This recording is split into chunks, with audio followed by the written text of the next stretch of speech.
Forex is called foreign exchange. Foreign, okay, forgotten. Forex is called foreign exchange.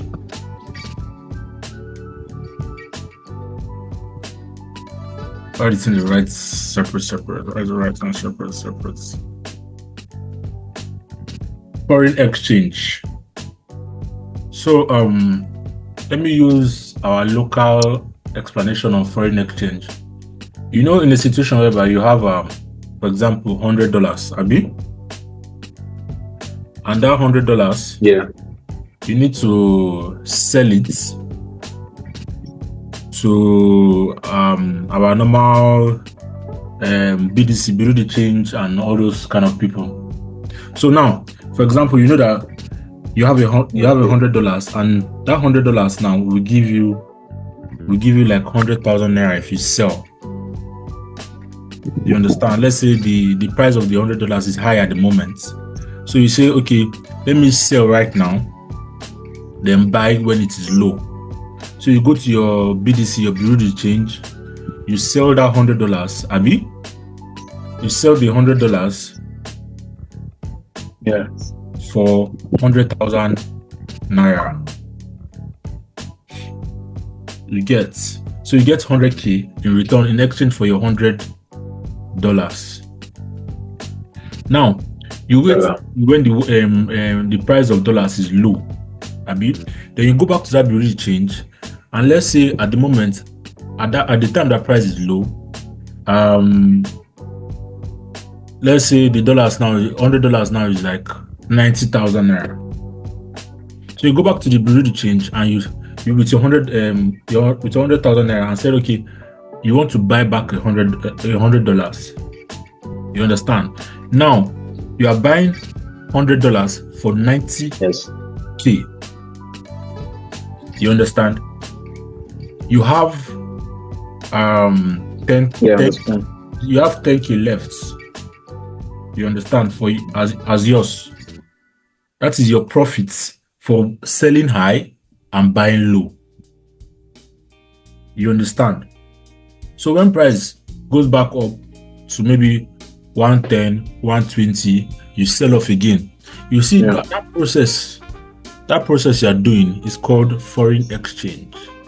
You understand? You are exchanging one currency to the other and making profits in between. You are making profits while doing that exchange. You understand? I think this is the best example I can give you on what foreign exchange is about. You are doing this transaction. You are doing this transaction using the BDC, the Bureau de Change, the Aboki, and all those people. They are the medium. They're the people buying. They're the people buying from you and selling to you. You understand? They stand as the medium for you. You understand? Now, our own forex, we don't go to the BDC exchange this thing. We do it on our laptop and our systems. You understand? Our devices using brokers. Now, these brokers now are the BDC. You understand? They are the BDC. They're the one that help us to execute. They help us to execute those transactions. They help us to make those buy and sell orders. You understand? That's the brokers. The brokers now. The brokers. I don't know if I'm typing this correct. Are the BDC. They are the BDC. You understand? Because they help us to put in this buy and sell orders. You understand? So our job as a forex trader is to analyze the charts. You understand? To know when to buy at a low price, then sell at a high price. You get? For someone doing it in this doing it locally. For someone doing it locally, in most cases, they don't have to analyze price action. They don't need to sit down to analyze the price or what market is doing, and you understand. Then what they mostly do is maybe read news, maybe events that's happening. Okay, maybe the current country, the current presidential presidential election in US and all that. You understand? Maybe events that you know, or the person knows that okay, this event is going to make dollar to drop in price. You understand? So I'm going to sell. So when it drop in price, I'll buy. You understand? Now this person now is not looking at the charts to analyze the charts. You understand? But the person is using data. You understand what I'm saying? Yeah, I understand it. So that process whereby this trader here, this person here that is doing it locally, is checking news and events to know whether to make decisions on whether to sell or to buy, or what price to sell or to buy. That action the person is doing is almost similar with what we as traders also are doing, but we are doing it by reading and studying price action. Digitally. Yes, you are doing it that way. So that is what Forex is about. So we have in trading, in studying the charts, we have different types of trend or different types of ways the market move. You understand? We have 3 ways the markets move. That's the general picture of the markets. You understand? Moves in 3 ways. That is first way, we have the uptrend. The uptrend. Let me make this big. We have the uptrend. We have the downtrend.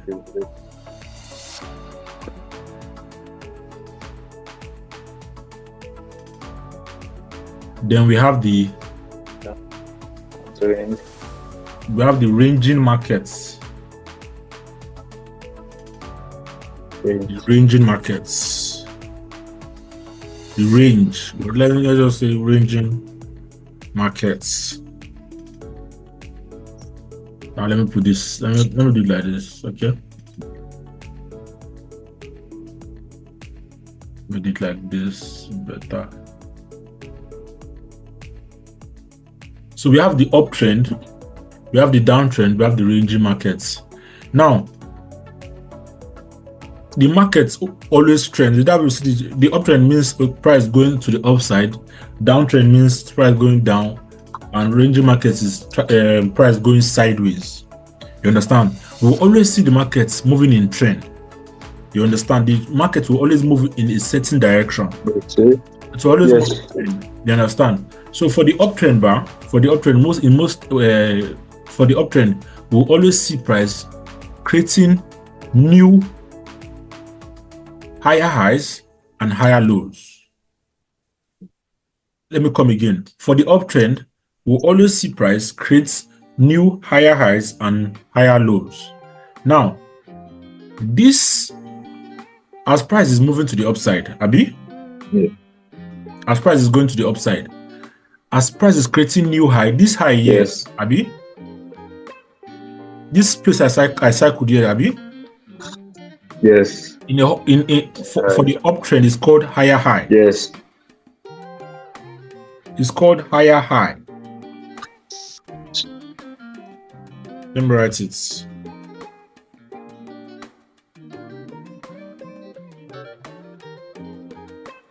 Oh, I think it will clear around 14. Okay. It's called higher high. Then this low price created here, Abi, before pushing up to the upside again, is called lower low. Higher low, because we're in an uptrend. So higher high, higher low. Let me write it.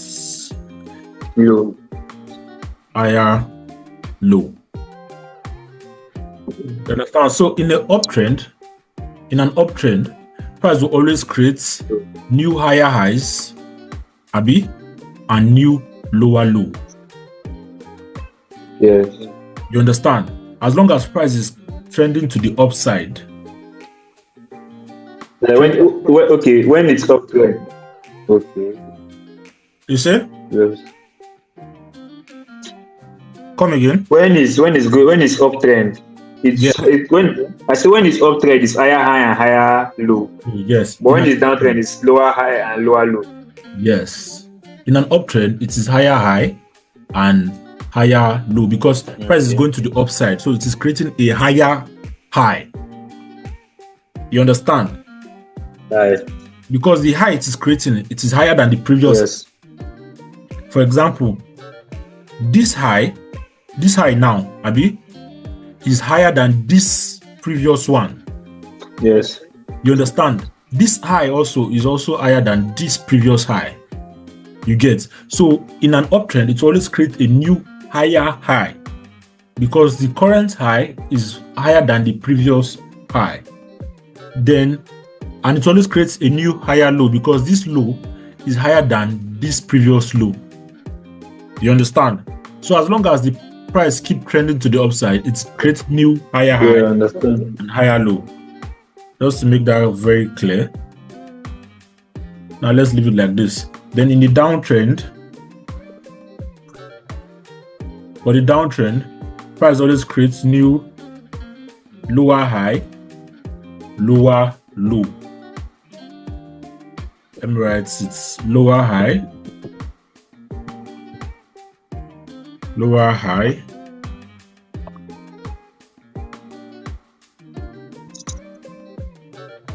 lower high,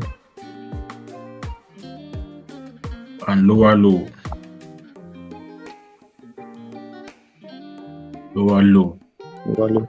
So as long as price keeps trending to the downside, Abi, the previous high, that's the new high, will be lower than the previous high, and the new low will be lower than the previous low. That is why it's called lower low and a lower high.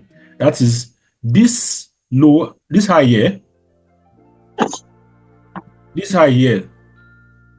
will always be lower than this high. This low here will always be lower than this low. That is why it's called higher. That is why it's called lower high and lower low in the downtrend. You understand? No, don't worry. I'll give you this. Understand. I'll give you the recording to Clan Show. Maybe if I post it on YouTube, you do the checking or the studying there. Then for ranging markets, in a ranging market, this is where we don't see price move to the upside or move to the downside. This is a sideways market. Price just keep ranging in a particular area, in a particular price range. You understand? Now in this case, we don't see price trend to the upside or trend to the downside. It just keep going at a particular price range. You see price moving at a particular price range. That is where that's what we call a ranging market. Now, which of these conditions, which of these markets, which of this trend do we want to be involved in? We want to be involved in this. We want to be involved in this. We don't want to be involved in this type of markets. You understand? Should I come again? Can you hear me? I think the network is bad. Can you hear me? Okay. I said we want to be involved, Abi? Yes. We want to be involved in these markets. In this market. No, I understand. These markets, but we don't want to be involved in these markets. Why? Yes. Can you say why?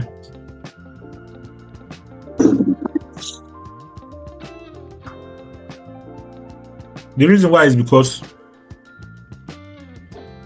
we want to buy. Because we don't know the FX range. you don't know where the range, you don't know where the direction is going to. Yes. The reason why is because we want to buy at a low price and wait till price goes up. Abi? We want to sell at a high price and wait till price goes down. So, since we are waiting for a specific direction, I think network.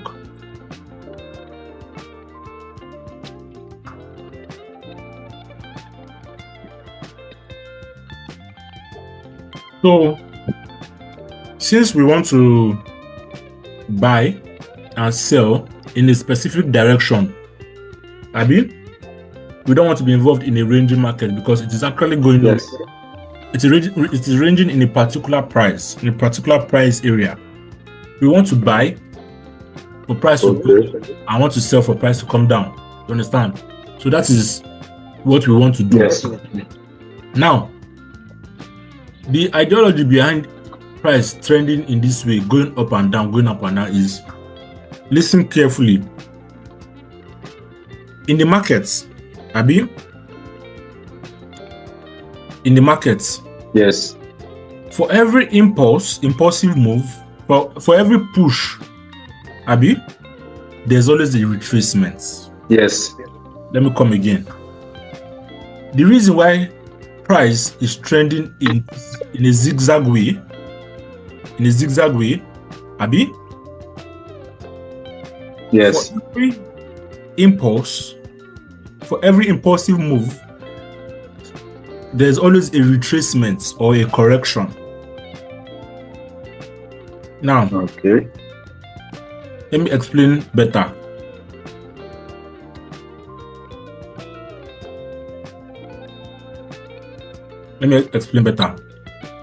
Now, this is an uptrend.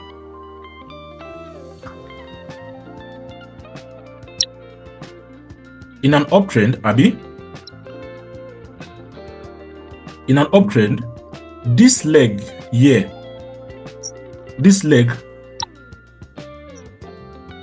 that's from this low, Abi, to this high here, Abi, yes, is an impulsive move because it is moving at an impulsive level in the direction of price, in the direction of the trend. It's an impulsive move because it is going towards the direction of the trend. You understand? This leg here is an impulsive. This is the impulsive leg. You get? So for every impulsive move, there is a correction or a retracement. Where's the retracement? Where's the correction? This leg here. You understand? Okay. Yes.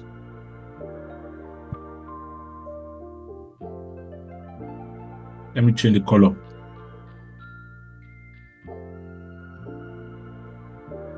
Hold on.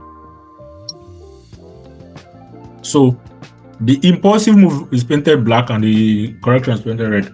So for every impulsive move, there's a retracement or correction. So for every impulse, there's a retracement. For every impulse, there's a retracement. For every impulse, there's a retracement.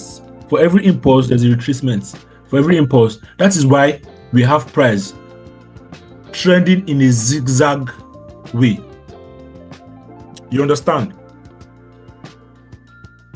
Yes. You understand? Yeah. That is why we have price trending in a zigzag way, because for every impulse, there is a correction. Price must have to correct. Price must have to retrace a bit before continuing the direction. You understand me? Yes. So same thing for the downtrend. Same thing for the downtrend at network. Same thing for the downtrend. Why is network bad like this? Okay.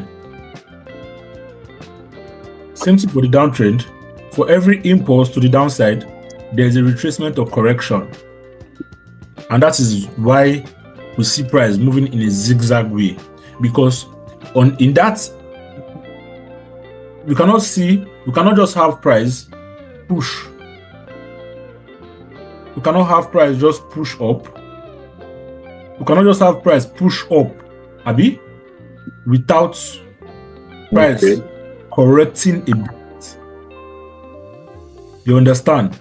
Price have to correct a bit. Now, I understand. Along the line, I will explain why we have this correction.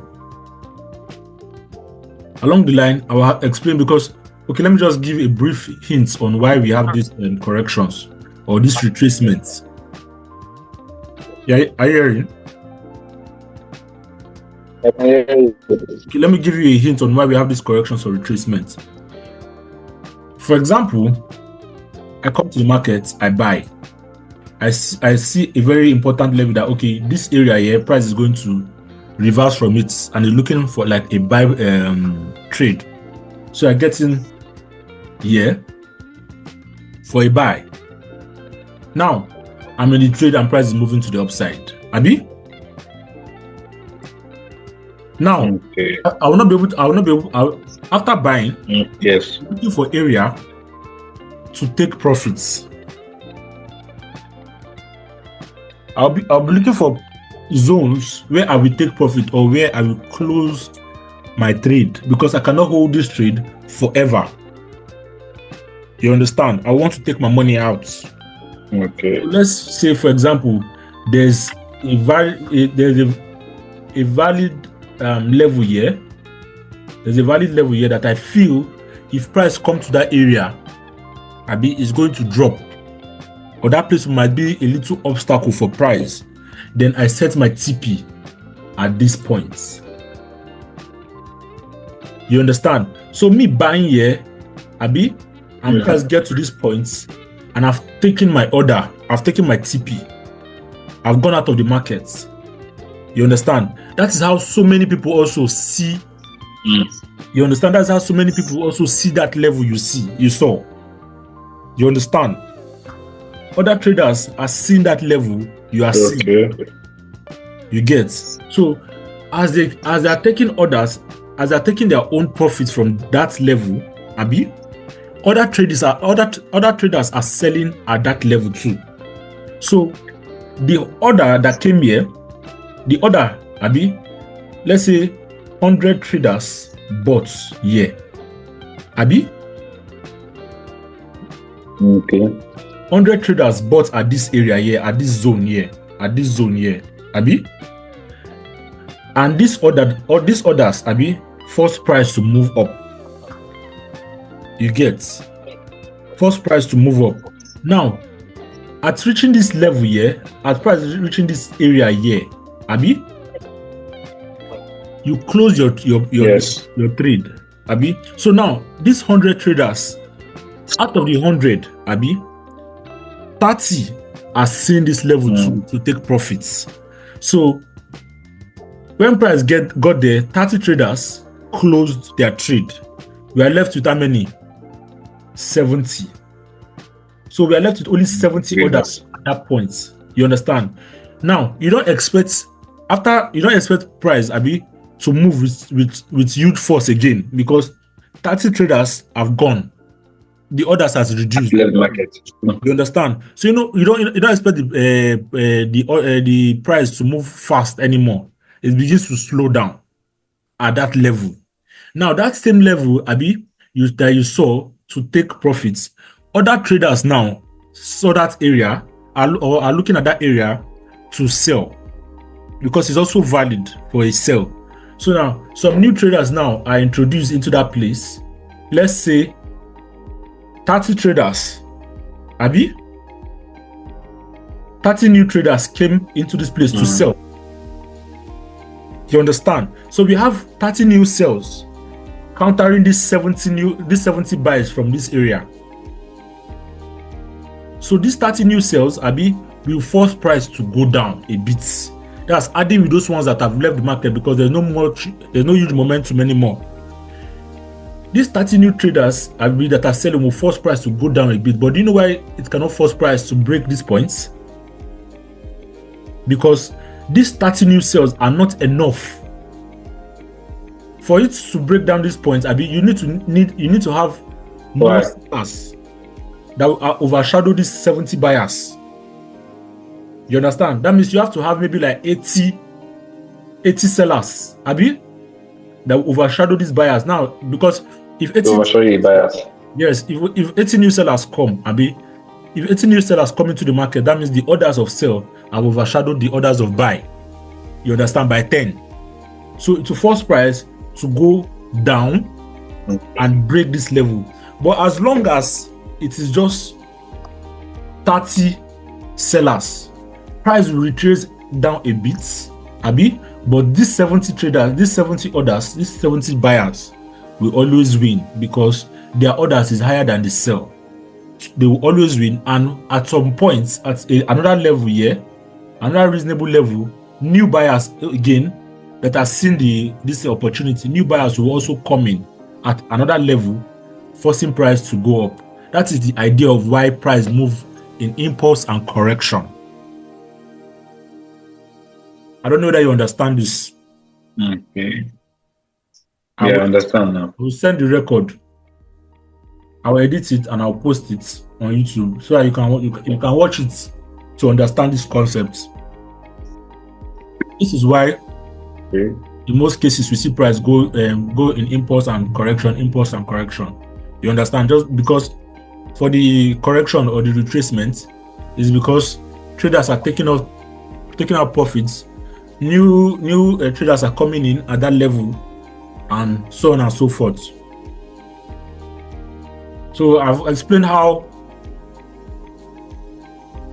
direction of the market. I will not call this structure because there's a better advanced way that I analyze I analyze structure. But this, I'll just call this knowing how the direction of the market works. You understand? So I think we'll just go with this. Then you just read, you study more on the candlesticks. Then tomorrow, Abi, we'll talk better on advanced structure. You understand? So I know we just pour so much information on you. But in less than a week, we should have. In less than a week, we should have been. You'll be in a position whereby you start analyzing the charts and looking for setups and the rest. So we'll just stop here for you today. So, do you have any question? Let's see. Any question? No, I will just study it myself.